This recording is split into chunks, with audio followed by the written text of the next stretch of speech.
Hi friends. Today I will tell you the story of two friends having conversation of their motherland India.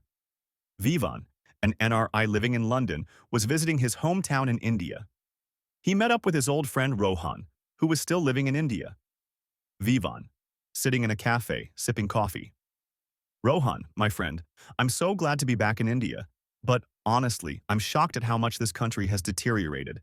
The roads are still bad, the corruption is still rampant, and the pollution is still choking our cities. Rohan, smiling calmly. I understand your concerns, Vivan, but as someone who's lived here all my life, I have to disagree with you. India has made tremendous progress in the past few decades. Our economy is growing, our infrastructure is improving, and our people are becoming more aware of their rights and responsibilities. Vivan, skeptical. Really? I don't see it. All I see is chaos and disorder. And don't even get me started on the bureaucracy and red tape. Rohan, laughing. I know it's not perfect, Vivan, but as Indians, we have to learn to appreciate the beauty in the chaos. We have to learn to navigate the system and find ways to make it work for us. And trust me, there are many people working hard to make this country a better place. Rohan, smiling proudly.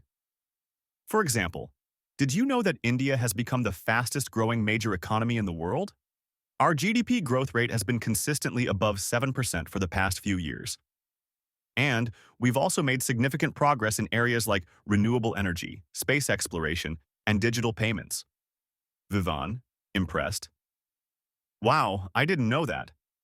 But what about the challenges we still face, like poverty, corruption, and pollution? Rohan, nodding. Yes, those are still major challenges we face. But we're making progress on those fronts too. For example, did you know that India has lifted over 270 million people out of poverty in the past decade? And we've also made significant progress in reducing corruption with initiatives like the Goods and Services Tax, GST, and the Insolvency and Bankruptcy Code, IBC. Vivan, thoughtful. I never knew that. But what about the pollution? I've heard it's still a major problem. Rohan, smiling. Yes, pollution is still a challenge we face, but we're making progress on that front too. For example, did you know that India has set a target of generating 40% of its electricity from non-fossil fuels by 2030? And we've also launched initiatives like the Swachh Bharat Abhiyan to clean up our cities and villages. Vivan, impressed. Wow, I'm amazed at the progress India has made. I think I need to see India through your eyes, Rohan. Rohan, smiling. Anytime, Vivan. Now, let's go explore this amazing country together.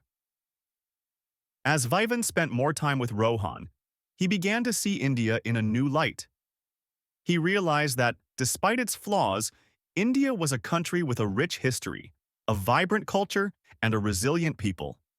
Vivan's criticism of India slowly turned into appreciation and admiration. He began to see the beauty in the chaos, the strength in the diversity, and the hope in the resilience. As Vivan prepared to leave India and return to London, he turned to Rohan and said, "Thanks for showing me the real India, my friend. I'll never forget this experience." Rohan smiled and replied, "Anytime, Vivan. Remember, India is not just a country, it's a state of mind. And as Indians, we have to be proud of who we are and where we come from."